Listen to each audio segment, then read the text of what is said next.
call it people technology. インテル入ってる。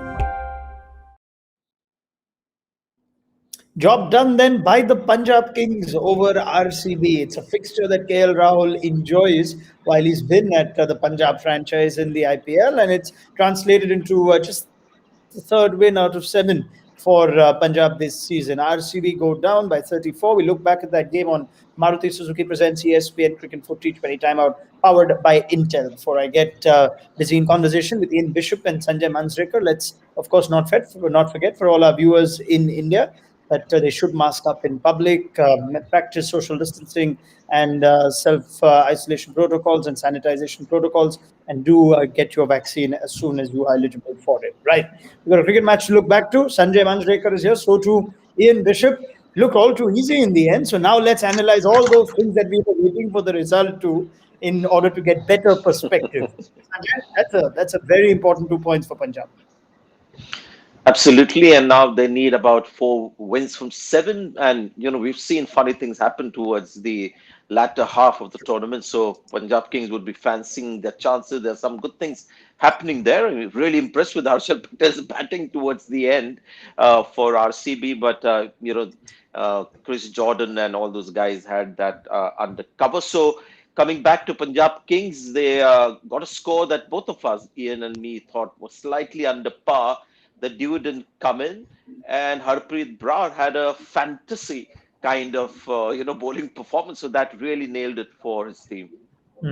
It's the kind of days that players would dream of for the rest of their life, or players dream of and then would remember for the rest of their life. Ian Bishop, Harpreet Brar, 3 wickets, Kohli, De Villiers, Maxwell. How about that?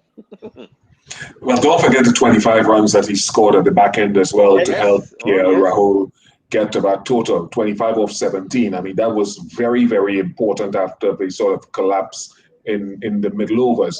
And then to get those wickets, as you said, the length that he bowled, the control that he bowled with really set this whole game up. And so it was a brilliant start to his 2021 season.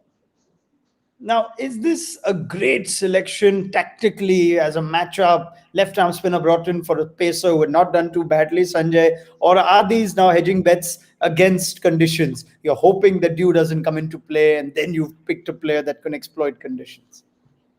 See, one of the things that we don't quite get a sense of watching from a distance, watching on TV through a bubble, covering these kind of tournaments, is the actual size of the boundaries and a feel for, the ground dimensions. And I've seen through this IPL that there have been occasions in Chennai as well when one boundary has been really short.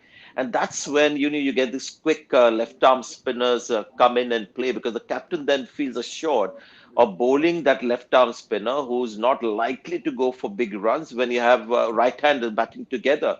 And if you look at the 3 wickets that Brar picked, they were all 3 right-handers. So the moment you have that opportunity, it's a no-brainer to go straight to the left-arm spinner. There's enough in the pitch for him to get something off it. Plus, he's not going to be somebody like a wrist spinner, who could go for a lot of runs. They bowl quickly, high 90s, and just a perfect fit for the ground dimensions and the pitch, and there should be enough right-handers in the opposition. For a team that's been excellent in this season so far, Bish, are we beginning to just sense a slight Achilles here? Jadeja in the game at Mumbai, Harpreet Brar today, left-arm orthodox spin is the way to go? And getting AB de Villiers a few times this season is something that is starting to become a little bit of a pattern. But then it's a thing, it's a matchup thing generally with cricket, because RCB picked Shabazz as well for whatever matchups that they saw. But more than that, the little cracks appearing in the RCB batting, still question marks over batting positions and the tempo at which they play. Harshal Patel, in his last, I think, 3 games now, started the season brilliantly, but his economy rate now is just about 11.2 in the last 3 games. That's a little bit of a concern. They'll stick with it, but it's a little bit of a concern. He needs to pull it back. That's an excellent Can point. I make a couple of points on that quickly? Yeah, something please. That just came to my mind. I'm sorry to interject. No, please. But one thing is more than left-arm spin or certain kind of spin. When there is no pace in the pitch, a lot of IPL batsmen struggle. We've seen that very few batsmen are able to conquer the slowness, in the pitch. We saw Virat Kohli as well struggle against the spinners, and I thought that was a great move from KL Rahul to bowl his bowlers and get them to hit the pitch on short of length in that first 10 overs for 62. That's where the match became really difficult for RCB to win, and that was good bowling. That was the slowness of the pitch. So that's something that is something a lot of the IPL batsmen I've seen in this tournament struggle with, and then they struggle to dominate when the surface is slow.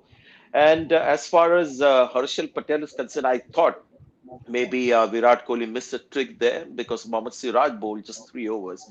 And we've seen Harshal Patel bowl well, but I'm not sure whether he's your consistent 18th and 20th over bowler. You'd rather sort of finish him around the 16th and then try and get Siraj to bowl his four. I'd rather have Siraj, if you're bowling first, to bowl the 18th and 20th. Give Kyle Jamieson a bit of a go, and especially against left-hand batsmen. We saw today Brar go after him, the other day Jadeja. So Harshal Patel should not be RCB's go-to bowler in the death. They have to be a little skeptical about him. All right, fair enough. And now, in hindsight, perhaps just a comment on the KL Rahul innings, which had its different gears at different moments in it. But as it turns out now, Bish, that just proves to be, you'll have high praise for it at halftime, but that proves to be an even better innings at the end of the game. Absolutely, 160 strike rate, and that's sort of the effort you want to see him display throughout the season. He'll manage his risk at different points. But look, that was superb. That really set the tone and set everything up for the outcome of this game. Yeah, it just sums up things for Punjab, right, Sanjay? When Rahul plays a big innings, more often than not, it puts them in the best possible position to win.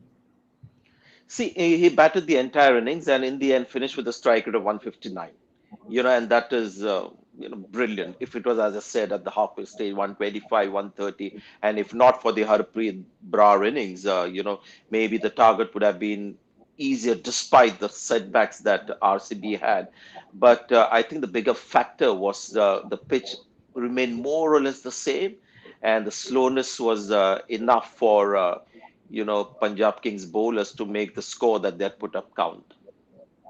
All right, that's pretty much a wrap. Thank you very much, Sanjay Manjrekar, Ian Bishop. Always a pleasure having your thoughts on Maruti Suzuki Presents ESPN Cricket for T20 Time Out, powered by Intel. Do join us again tomorrow. We've got an absolute cracker, Mumbai against Chennai. Let's hope it's the contest, and it's a game that this tournament needs, a close one between two sides that you think are always formidable in this tournament. And of course, you can catch all the Vivo IPL highlights as well as live action on Disney Plus Hotstar. And before we leave you, once again, on behalf of all of us, an important message: do mask up in public, practice self-sanitizing protocols, and of course, if you are eligible, please do take your vaccine as soon as possible. Do join us again tomorrow just after the toss. Until then, from all of us, it's good night.